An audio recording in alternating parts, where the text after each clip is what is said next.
লাল বলের লড়াই শেষে শ্রীলঙ্কার বিপক্ষে ওয়ানডে খেলবে বাংলাদেশ।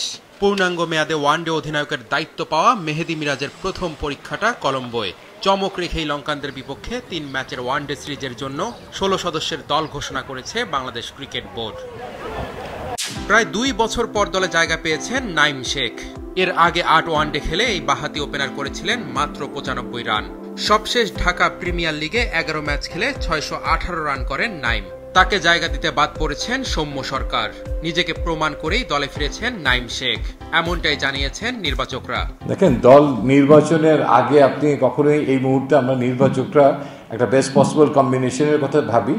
সেইটা ভাবার সময় ওপেনিং জায়গাটা সবসময় একটা স্পেশালাইজ জায়গা, যেখানে কোনো একজন ওপেনারের কোনো ঘাটতি হলে, স্পেশালি একদিনের ক্রিকেট যেখানে অ্যাগ্রেশন আছে, তখন ন্যাচারালি আমাদের আরেকজন বিকল্প ওপেনারের কথা চিন্তা করা হয়। ইউজুয়ালি মোস্ট অফ দ্য টোরেই 3টা ওপেনার সাধারণত থাকে।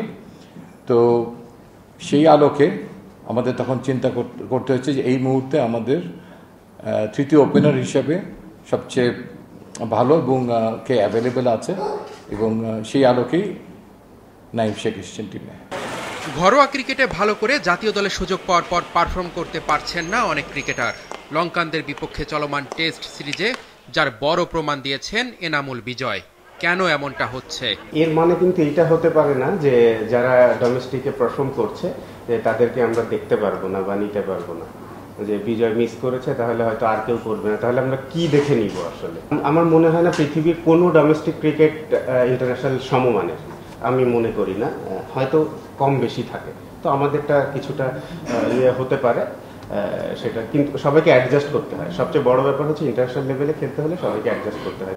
দীর্ঘদিন পর টি-20 দলে ফিরে পাকিস্তানের বিপক্ষে লাহোরে ৩ ইনিংসে শামীম পাটোয়ারি করেছিলেন ১৯ রান। অন্যদিকে লিটন দাস সবশেষ ৫ ওয়ানডেতে করেছেন ৬ রান। ঘরোয়া লিগে দুর্দান্ত পারফর্ম করা নুরুল হাসান সোহানকে বাদ দিয়ে শামীম আর লিটনের ওয়ানডে দলে জায়গা পাওয়া নিয়ে প্রশ্ন উঠেছে। সোহানের ব্যাপারটা তিনি আমাদের বিবেচনা আছেন, বাট একই টিমে আমরা মাল্টিপল উইকেট কিপার তো নিতে পারবো না এই পজিশনে, বিকজ লাস্ট সিরিজে লিটন দাস ছিলেন না। তারা জানেন যে ওই সময় একটু খারাপ প্যাচের মধ্যে উনি ছিলেন।